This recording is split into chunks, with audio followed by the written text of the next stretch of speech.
Welcome to my new blog. আজকে ছিল বিশ্বকর্মা পূজা, তো সকাল সকাল কাজ সেরে আমি স্নান করে নিয়েছি। তা আমাদের তো বড় বড় গাড়ি নেই, তাই আমার বর এগুলো ভালো করে ধুয়ে রেখেছে। এই যে এইসব এগুলোকে পুজো দেওয়ার জন্য ধুয়ে রেখেছে। তো এটা ছিল আমার বরের কেটিএম, এটাকে ভালো করে ধুচ্ছে এখন। বৃষ্টির দিন কি অবস্থা বাড়িঘরের। যাই হোক, আমি আমার কাজগুলো ভালো করে গুটিয়ে নিয়েছি। এখন আমাকে পুজোর জোগাড় করতে হবে। তো চলো পুজোর জোগাড় করা যাক। তো এখানে ছিল কিছু ফল, এখন আমাকে এগুলো কাটতে হবে। তো কেটে আমাকে এখন পুজো করতে হবে। তো ভালো করে মাঝখানে কিছু ভিডিও নেওয়া হয়নি, তার জন্য আমি শর্টকাটে করে দিচ্ছি। একটু তাড়া ছিল, তার জন্য আমাকে একটু শর্টকাটে করতে হচ্ছে। মাঝখানে ভিডিওগুলো নেওয়া হয়নি। তো আমরা এভাবে পুজো করি, তোমরা কীভাবে পুজো করো কমেন্ট করে একটু জানিও। তো আমরা যাবতীয় যা ঠাকুরের প্রসাদ থাকে সব একসাথে দিয়ে তারপর পুজো করতে হয়।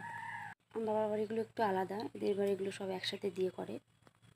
তো এখন আমরা যাচ্ছিলাম মাঠে মেশিনটাকে পুজো করার জন্য। আমাদের ব্রাহ্মণ প্রতিবার ওই মেশিনটাকে পুজো করে, আমি করি না। তো যে সিঁদুরি ফোঁটা চন্দনে ফোঁটা দিচ্ছে এখন,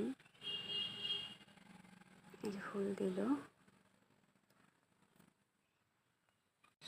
তো তোমরা কি এভাবে মাঠের মাঝখানে পুজো করতে যাও মেশিন, নাকি সবার বাড়িতেই থাকে?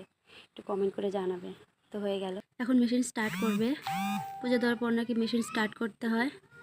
তো ভালো করে তো ভিডিওগুলো নেওয়া হলো না, যতটুকু পারলাম তোমাদের সাথে শেয়ার করলাম। তো আমার ভিডিও যদি তোমাদের ভালো লাগে লাইক কমেন্ট শেয়ার করে দিও।